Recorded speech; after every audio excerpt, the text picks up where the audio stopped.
Welcome to Everything Co-op, bringing you information on how cooperatives can help improve your quality of life. This show is being sponsored by the National Co-op Bank, NCB. The NCB is dedicated to strengthening communities nationwide for the delivery of banking and financial services for the nation's cooperatives, their members, and other socially responsible organizations. For more information on the power of community ownership, visit ncb.coop. That's ncb.c. Now stay tuned for your host, Vernon Oakes. Good morning, everyone. This is Vernon Oakes, and the program is Everything Co-op. Welcome this morning. And our guest is Noémi Giszpenc. Good morning, Naomi. Good morning. How are you, Vernon? I am great. Glad to have you on this morning. But today we begin a special observance of the International Year of the Woman Farmer. That's 2026. This is a global initiative led by the United Nations to recognize and elevate the vital role women play across the world agri-food systems, from planting and harvesting to processing, distribution, and market leadership. Women are at the heart of food production and community sustainability. Yet, despite this contribution, women farmers often face significant barriers, including limited access to land, financing, education, and decision-making opportunities. This year calls on all of us to not only acknowledge those disparities, but to actively support solutions that empower women in agriculture. Cooperative models grounded in shared ownership, democratic control, and community benefit offers one powerful pathway to closing these gaps and building more just, resilient, and sustainable food systems worldwide. We are excited to explore this important topic with Naomi today, who is the Executive Director of Keystone Development Center, better known as KDC. And Naomi, what part of the world are you in this morning? I'm in New Jersey. Okay, so we're in the same time zone. Good news. Mm-hmm. Let me start off by asking you, at the beginning of your journey, what drew you into cooperative development work? Yeah, as a student in university, I started a kind of a cooking club that I called How to Achieve World Peace Using Common Kitchen Utensils. It's very idealistic. And one person who attended that said, oh, well, if we want to, contribute to world peace, we should study economics. And I was like, oh, economics. Okay. And it was a very, weird discipline, I thought, especially, these assumptions that we could never be satisfied and stuff like that. But I also began to read books like Small is Beautiful, Economics as If People Mattered. And so I got into kind of a different view of economics and how economics could be structured in a way where people and the earth that sustains us were honored. And I think that was sort of the beginning of my journey towards co-op development. So when I took economics, well, first I had math and chemistry undergrad and a master's in math. And I took economics when I went to get my MBA. And I didn't like it. Okay. They try to make economics science. It's what mathematics, they had all these formulas and stuff that try to explain people's behavior. Is what I took from it, but I couldn't get how they were putting these mathematical formulas together to explain. It never worked for me. So I had to try to figure out what is economics, what's happening in economics. So did you figure that out? Well, yeah. I mean, in my very first class, they said, well, psychologists and sociologists and historians point to a whole lot of different motivations for people. In economics, we ignore all that. We assume greed and self-interest and go on from there. And I was like, oh, this is weird, but even though it's weird, it's actually quite useful because it gives you a lot of tools. Incentives do matter. Like what the results are of your actions do matter, even if sometimes people don't act perfectly rationally as assumed in the economic models. And the deeper you get into economics, the more they do start to nuance the story, and they talk about, development traps where people are in such a position that they can't do the things that could get them out of the traps that they're in. Or they talk about imperfect information, where they talk about market power and, monopoly and monopsony. So I think the danger is that basic economics that's taught to people who don't go into economics has this very rosy and incomplete picture that people assume is true because that's what they were told. And even economists are like, well, no, it's actually much more complicated and nuanced than that. But you have to kind of dig to get to there. And I think that there are institutional economists who talk about institutions and culture and organizations and what happens within an organization. And those things do matter. Like, you can try and throw them out, but you can't really. So, when it comes to a topic like women farmers, the culture and the expectations and the assumptions obviously shape what is available to people economically. And you can't ignore that because that's reality. So I take it you studied more than just the beginning of economics to have that view. But I had to go all the way back to where did this thing start? And I got that it started measuring the management of a household. Okay, what money comes into the household? How does it go out of the household? How do you manage a household? And then it's, okay, if you've got a community of 500 households, what is all of those households together? Would it be the economics of that community?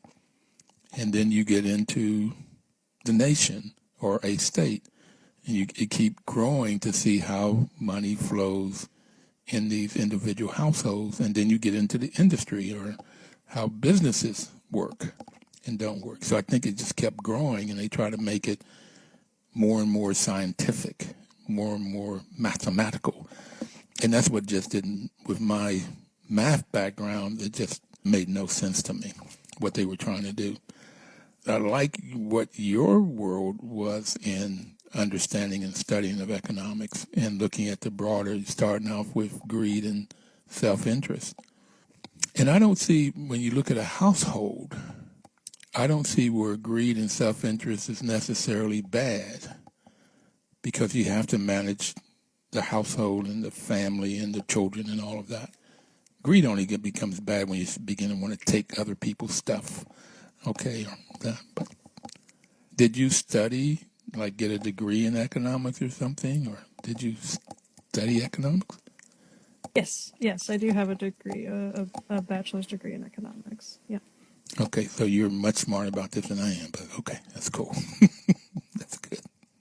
But, a beautiful metaphor that I read in Braiding Sweetgrass, the book by Robin Wall Kimmerer, is that, if you think about weaving a basket, which I haven't necessarily done, but I can sort of picture it. And, you've got your stands of willow or whatever, and your first row at the bottom of the basket goes in and out and in and out and in and out.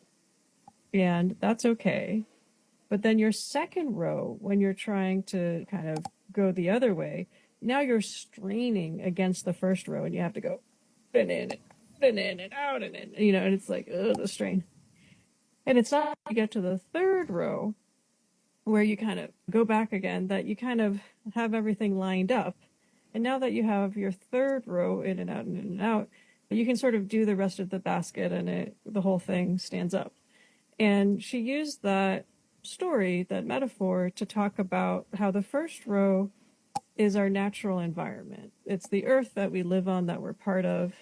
And our second row is our economics, our wanting to take from the earth and, extract what we need. And those are intention, right? Like, we're on the earth, but then we take from the earth.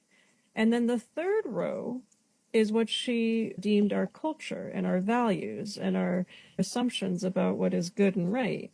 And those bring everything into alignment. They bring the economics, the desire to take and use, into alignment with our natural world and what sustains us.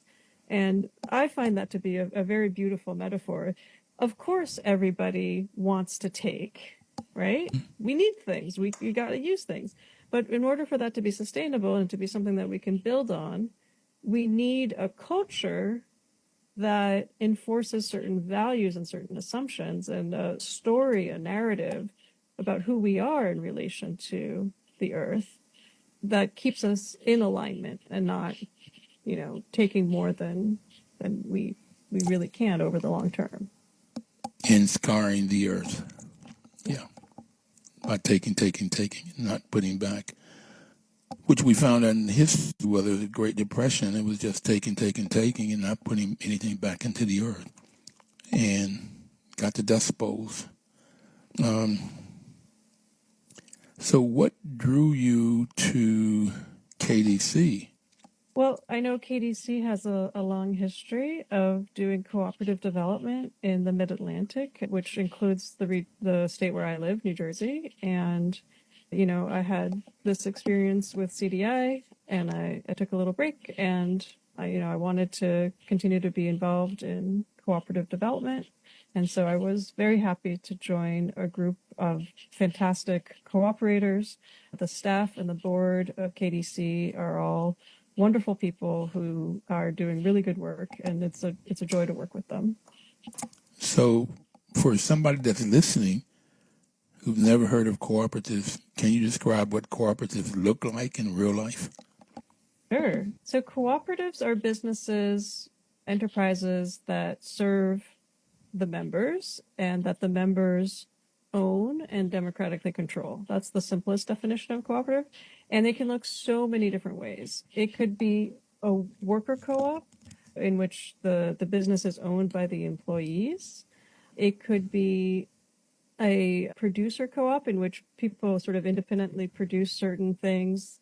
It could be agricultural products or artistic products, and then they collectively use some kind of resource. I mean, maybe they mill or market or, showcase or they get their inputs together. So that's like, a shared services or producer co-op.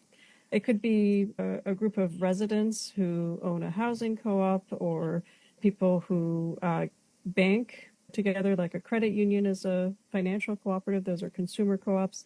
Many people know about food co-ops, which is a consumer co-op for groceries. And that's where the business provides groceries and the people who benefit are the consumers, the shoppers, and they own and control the business. And there are also, there are very large co-ops that with brands that people have heard of, like Best Western, hotels that are independently owned and share the brand, or True Value Hardware. So there's these like big, shared services co-ops for brands. In my region, the ShopRite grocery stores are independently owned stores, and they own the ShopRite brand, the Wakefern Corporation. And there are multi-stakeholder co-ops where people believe in a bigger vision and they are joining together in different classes. So, as consumers and workers, or consumers and producers. And so we helped start a multi-stakeholder co-op, the Keystone Tree Crops Cooperative, that brings together producers of tree crops and workers. So, those are some of the different types of cooperatives that there are. And we have a T-shirt at KDC that says, there's a co-op for that, because pretty much any enterprise that you can think of can be made into a cooperative. I have a T-shirt and I have a cup that says that. Great. Okay. Yes. So can you give us an example of one or two of those co-ops you've helped to develop? A worker co-op, or whichever one you want to start with. Yeah. So, thinking especially of women farmers, we've helped a number of cut flower cooperatives.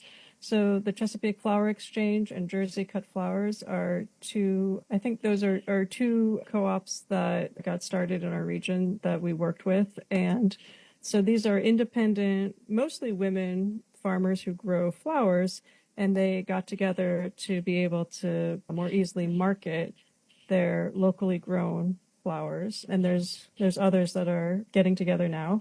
And in terms of worker co-op, we didn't actually work with them, but we've partnered with them on doing presentations and stuff. There's a Dirt Baby Farm that's based in Philadelphia, and they are a worker co-op of women farmers. So they produce their crops in Philadelphia, and they mostly are serving women who are pregnant or, have recently given birth with like healthy food. And, I have served on the board of an organization with Karen Washington.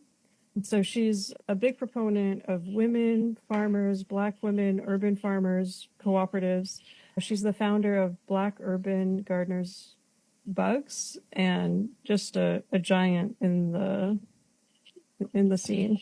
So I do want to give her a shout out.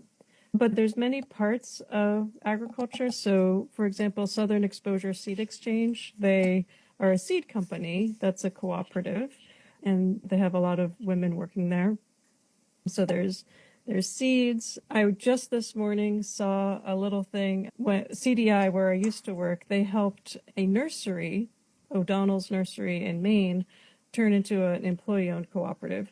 I don't know how many women work there, but now that they're a worker-owned cooperative, their business is booming, they're very profitable, and they were able to actually buy the 10 acres of land that they're on to really sustain them into the future. So that's like an example of, when a business becomes a cooperative, especially when it transitions into being a cooperative, it can really inject a lot of extra energy and life into that business. I mean, I'm sure it was doing fine before, but now everybody who works there is like, we're working for ourselves. Yes. We really know what it's going to take, and we're willing to put in that extra effort and, see ourselves in that vision of the future. So, given the examples you just talked about, what did that teach you about people and what they are capable of when they work together and own the business? I just think, you get to be a whole human being, right? Like, we were talking about economics before, and economics, in order to make it look more mathematical, likes to reduce everything down to something very simple and, something you can put into a formula. You're a worker, you sell your time and we give you a wage and like that's it, end of story. And in a cooperative, you can really show up as a full human being, and you can have values, and you can have responsibilities, and you can have relationships, as people do. And all of those things are part of what the cooperative is about. It can honor those values. It can nurture those relationships. It can help you fulfill those responsibilities to your family and to your community, because it doesn't see those as like separate and not part of the story. It sees them as that's who we are, because it's us. We're doing it. And I think that that's, one of the beautiful things about cooperatives is that it doesn't ask you to leave everything about yourself at the door. You come in as your full self, and all of that is part of it. So when you weave that basket that you talked about, on the third row is the culture, that's what you bring into the business, and you weave that into the business. A lady by the name of Dame Pauline Green at the time was the president of the International Cooperative Alliance, ICA, okay, International Cooperative Alliance. She was the president, and she said co-ops help people to come out of poverty with dignity. And for me, it is you bring in the culture, you're talking about the whole human being, but often society, particularly women, people of color, have put down or say to women, stay in the corner, don't talk, but you get voice in a cooperative and you get dignity. And that's one of the things that I really like about what one can get in co-ops. Have you experienced that also? Yeah, absolutely. One of the cooperatives that CDI worked with while I was there, and that's still going, is the New Roots Cooperative Farm. So this is a farm that has 4 owners, 2 women and 2 men. They're all from Somalia. They're refugees. And they were farmers back in Somalia, and they obtained training on how to farm in Maine, which is quite different from Somalia. But they're very successful at growing food. And the cooperative, helped them to have a place where they could farm and sell their food and make a livelihood. And, it doesn't get much more difficult to function than if you're a woman, you're Muslim, you're a refugee, you're black, you're in Maine, where none of those things is, Don't looks exist like that the much. norm in rural Maine, right? You're not even like in a city. And you don't speak the language, you can't necessarily read, English. But all of these barriers are eased a little bit when they were working together, and they had a business that people could invest in, that people could, purchase from, get a CSA, a community supported agriculture box of vegetables from them. They don't need to necessarily speak English to produce great vegetables and to sustain their community. So, I think that in terms of like getting out of poverty with dignity, like there's an example of them using the skills that they have and producing something that the community needs and being able to make decisions about how they're going to do that. Are they going to use pesticides or grow organically? Or are they going to install a solar panel to run their cooling equipment? How are they going to set up their washing station? Are they going to work during Fridays or Ramadan? They can decide. That's up to them. So I had all of these visions, and I don't want to talk about this administration, but what they have said about Somalian people. And you give that example of 4 people that come in and have all of these barriers against them, like it whether it's political, educational, language, race, gender, all of these barriers against them, and they can form a co-op and use the skills they've got, come together, get some help in the co-op community, because there are the principle 6, and there are 7 principles in cooperatives, but the 6th one says cooperation among co-ops. So cooperators help each other. That's part of what we do in co-ops. And so you get a community to help, and so they can get CDI and other organizations to help them get what they need so they can produce that food. That's a wonderful story. Yeah. Particularly when you put it up in the mirror of what some other folks say about people, and that's what's so sad, whether people say something about women or blacks or immigrants or whatever, but you can see the worth in people, the value, the dignity. Yeah. Thank you. That's a great story, particularly today. So do you have any other examples that particularly stuck with you or stood out with you of people coming together and forming co-ops? Yeah, absolutely. We're working with a group, or we have worked with a group called Enbloom, ENBLOOM, and they are combining farming with education, nutrition education, and working in schools in Maryland. So they're forming a multi-stakeholder co-op. That's very beautiful. And I think they're not exactly a cooperative, but they work very cooperatively. I do want to shout out Soulfire Farm, which is based in New York State. Leah Penniman has written books, Farming While Black and Black Earth Wisdom, and they are a farm that trains, new farmers. And I think she has a lot to say about, what it takes to sort of reclaim a relationship to the earth that is, a legacy from forever, but that's complicated by history in today's world. And I also wanted to mention, in terms of inspiration. Can you hold that until after break? We have to take our break right now. I will. Okay, we'll come back and we'll talk about inspiration. Yeah. Noémi have given us a couple examples, New Roots and In Bloom, of co-ops that have come together and having to fight all kinds of stigmas to create. We'll come back and we'll talk more about this and look more toward the future in farming, future of women in farming. We'll be right back. Please don't touch that dial. Welcome back, everybody. This is Vernon Oakes, and the program is Everything Co-op. Noémi Giszpenc is our guest today, and we're talking about women around the world in agribusiness. Naomi, we've been on the air now 12 and a half years. We've been doing this show. And National Cooperative Bank has been our sponsor, main financial sponsor, but they've also helped us a lot in telling us what's going on. Because I grew up in the housing co-op world, and we named this Everything Co-op to talk about all those kinds of co-ops that you talked about earlier. And so NCB has also told us, and they continue to tell us who's doing what in this co-op world.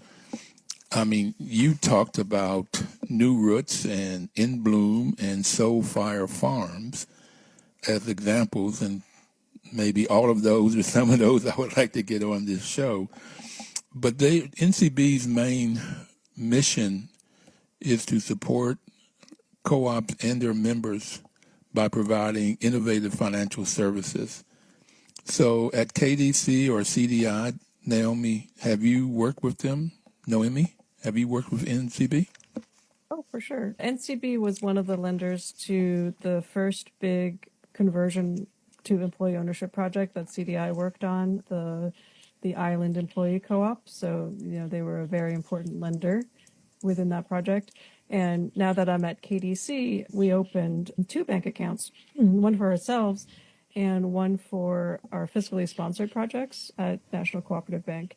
And I got to thank our board member and treasurer, Dami Odutola, who is, a fantastic board member. I love having him on our board. And he helped facilitate, our getting those bank accounts. So Dami works for NCB. So he's a VP at NCB. And where's Dami from?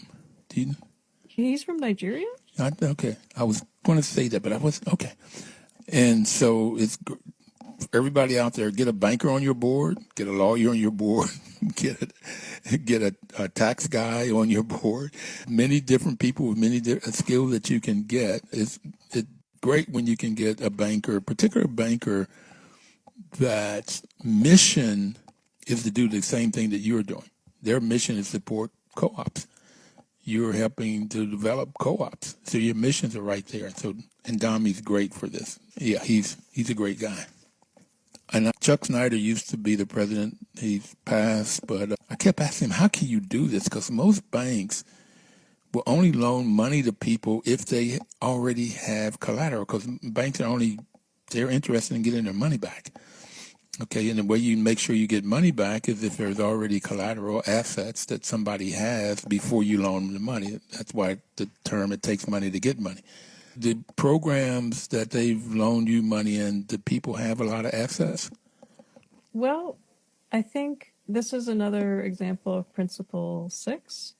The project I mentioned, the Island Employee Co-op in Maine, prior to becoming an employee-owned cooperative, they were actually, as a grocery store, a member of the Association of Grocers of the Northeast, which is a cooperative of grocery stores.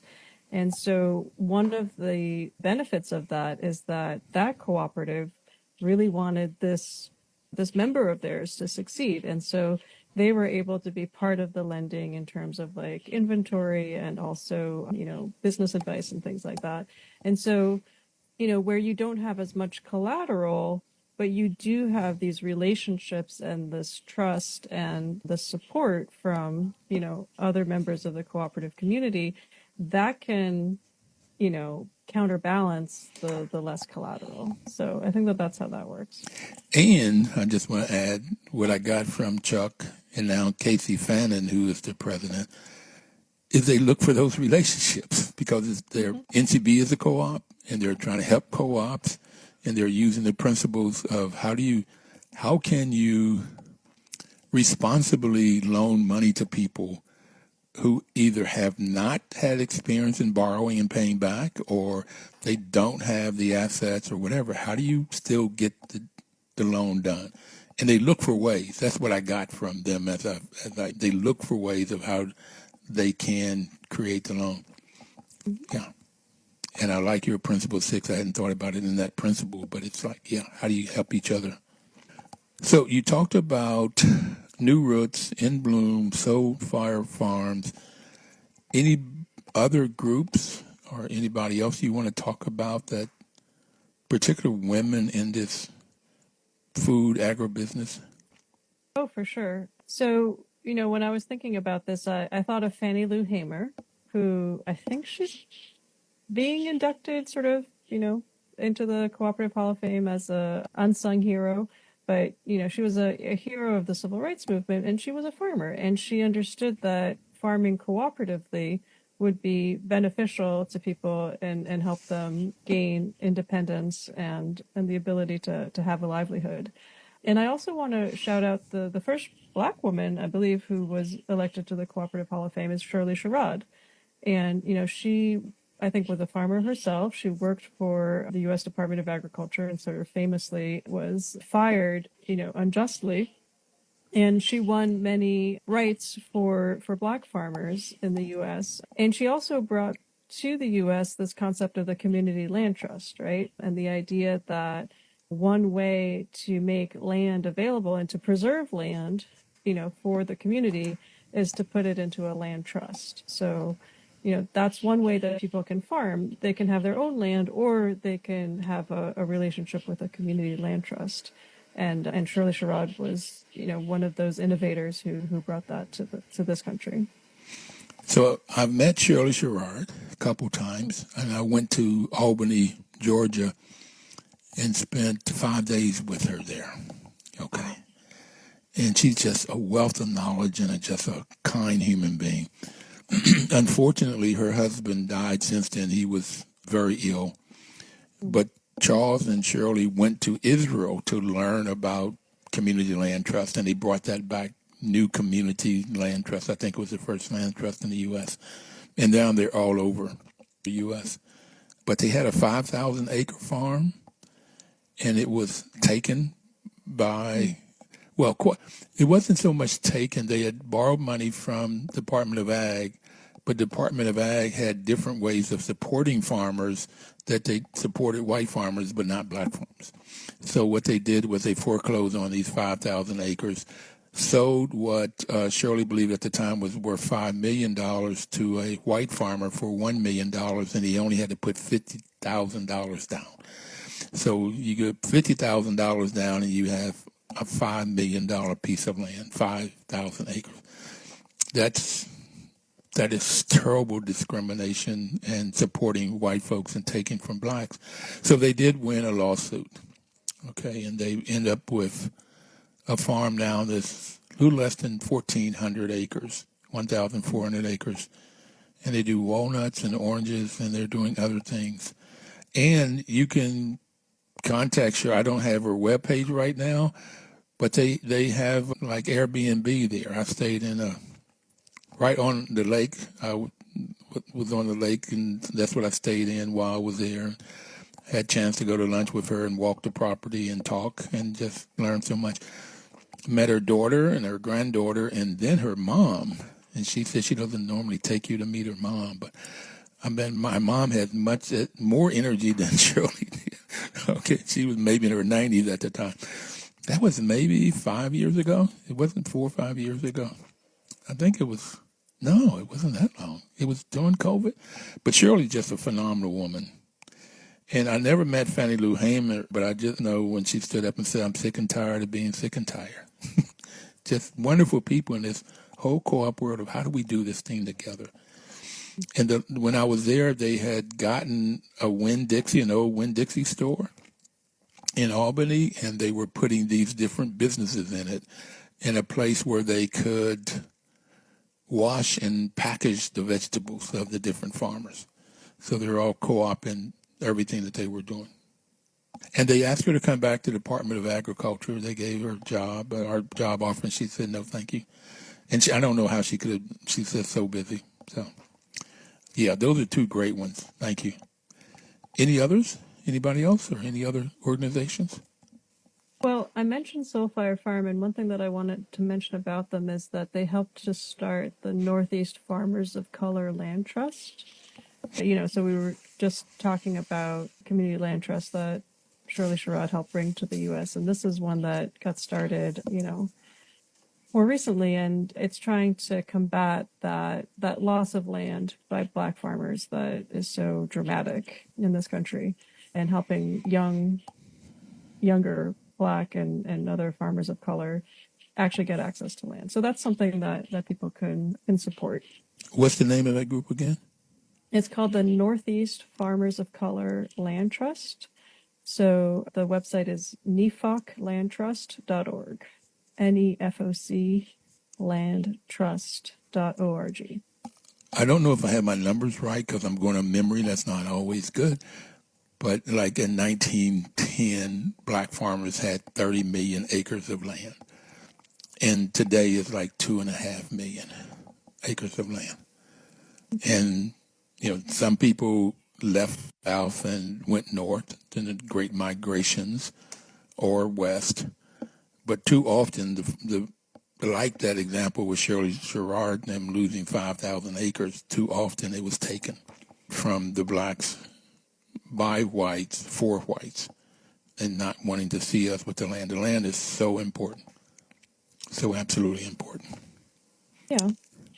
I mean, another woman that I wanted to mention, because she's on my mind recently, is Dolores Huerta.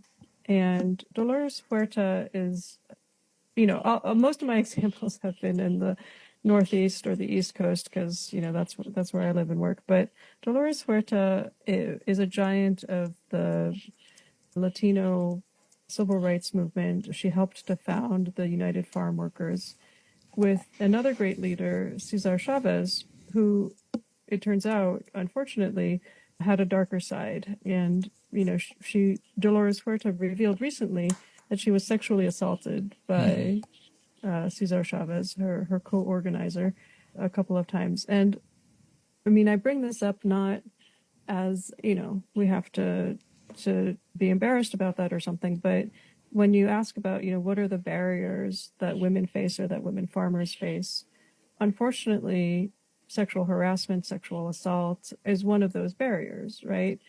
And it can happen from bosses, but it can also happen from coworkers or even co-organizers.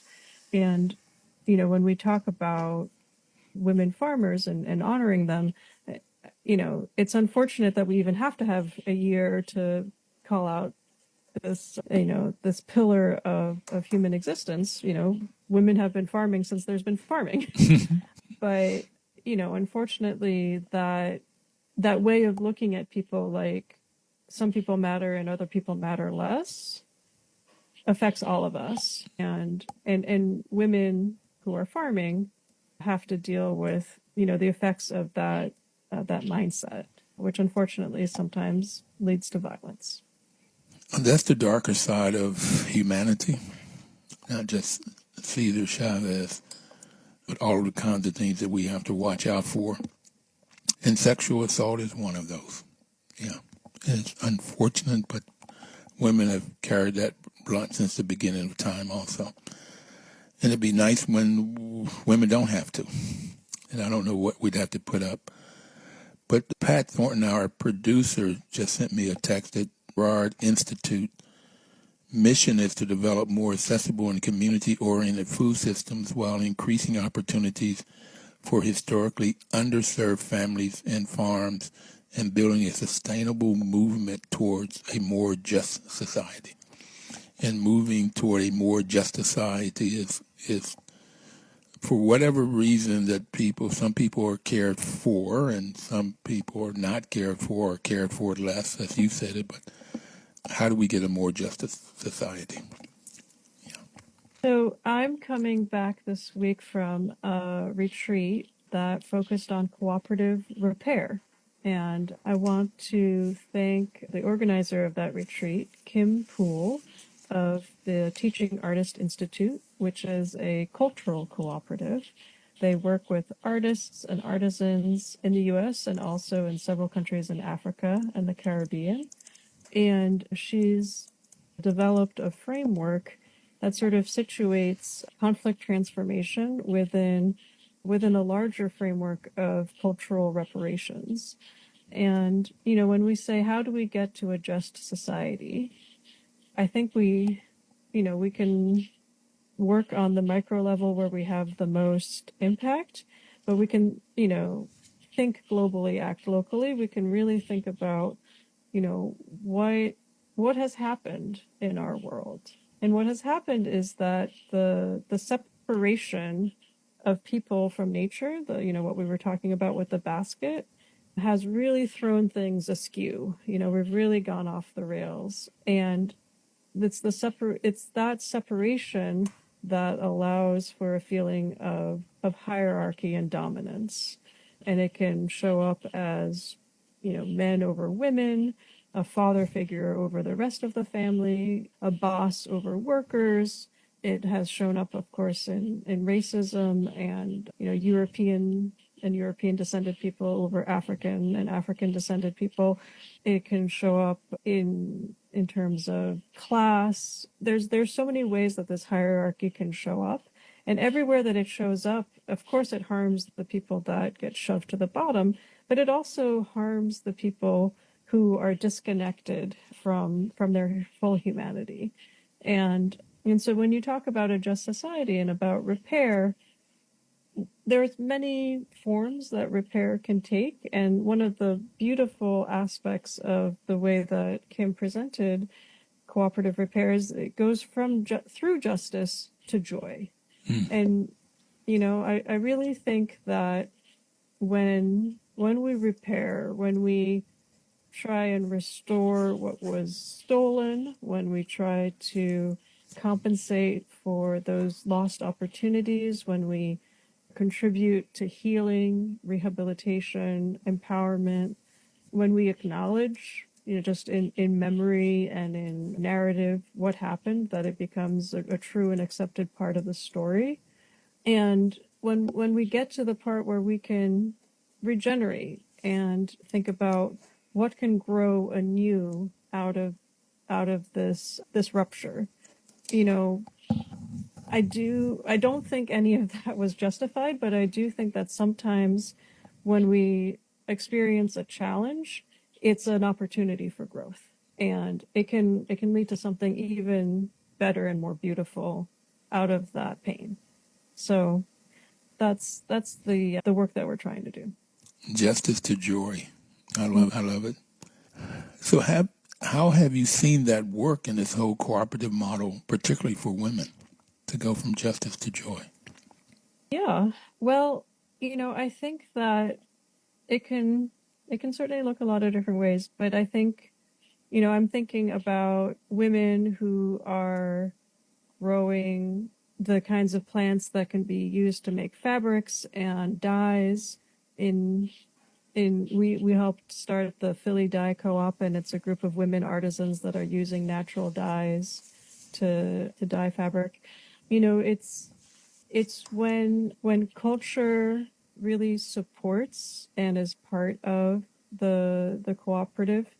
I think, another example that I can think of is, so one of the examples that we kind of worked with during the workshop was in Haiti. There's a cooperative arrangement called a konbit. And so this is where people farm together, and they have different roles, and they are able to help each other and do the farming, but they have songs and dances that kind of reinforce the values and the roles that they're fulfilling. I'm also thinking of another example that we heard of in the retreat was in Colombia, in South America. There are Afro-Colombians and Afro-Indigenous Colombians, because, there's a long history there. And they won recognition from the government of Colombia, and they have land that now, the government can't just do things there and create development without the consent of that community. And within the community, they can barter with each other goods and services, and they also do public works themselves. So they have a format in which everybody contributes to creating something that the community can use. So, in this country, we have barn raising, that's a sort of a similar thing. If everybody can work together, we can contribute time, skills, exchange goods, and create things that we can all use here. And that wealth stays in the community. Yes. You had mentioned the word trust earlier. So how important is trust in this work, in this cooperative work? And how does groups what's your experience and how groups build it or tear it down? Yeah, trust is incredibly important. And it has to do with imagination, right? So trust is, I imagine that you intend well. I imagine that, if we work together, you'll look out for me, right? So it is an act of imagination. And one of the things that, we learned about in this conflict transformation workshop is that when conflict arises, very often our imagination shuts down. Okay. And, we stop imagining. All we see is the current moment, and we see, oh gosh, I wasn't expecting that, and this is what happened, and I don't like it, right? And trust is one of the ways that we can say, I'm here now, but I can imagine we can get somewhere in the future. We can take a step forward together. And it's tough, right? It's tough when you've been hurt or harmed or, something's been taken away from you. How can you trust, right? And there's the only way to do it is, maybe a little baby step at a time, right? It's like, well, can I imagine that we can have a conversation together? Okay, maybe I can imagine that much, right? Can I imagine that you'll acknowledge what happened? Well, I can imagine it. Now, are you going to do it? Yeah. And so, I think this act of imagining is part of what needs to happen, and also not imagining or allowing yourself to imagine but necessarily believe in, well, you're going to do even worse things if I let you. Wow. Yeah. Yeah. So if there's somebody out there that's listening and they feel inspired and want to work together with a group or people, what's the first step that you encourage them to take? Well, a great first step is to go to our website. It is kdc.coop, kdc.coop. That stands for Keystone Development Center, and we have the .coop top-level domain, which is so handy. Have a nice short URL, kdc.coop. And we've got resources there and a request for assistance, and we'll be happy to get together with anybody and talk to you, maybe refer you to other resources and other people who are in the community and can help. Okay, kdc.coop. If you have any questions, you want to start a co-op, or if you work in a business and the owner is going to sell it and you want to convert it, you and your other employees want to convert it to a co-op, you can call kdc.coop to convert it to a co-op. As you look ahead, what gives you hope about the future of women in agribusiness and this cooperative movement? I think what gives me hope is that we've tried a lot of other things, and we're seeing that a lot of things aren't working. And so even by a process of elimination, we can get to what about if women are empowered to care for their families and their communities and have a voice and have leadership and have the tools and the capital and the education and everything? What if we tried that? And I think people would find that it works very well. It's very practical, and it can get us through, what's coming. And I hope that women don't just have power at the very local level, but all the way up.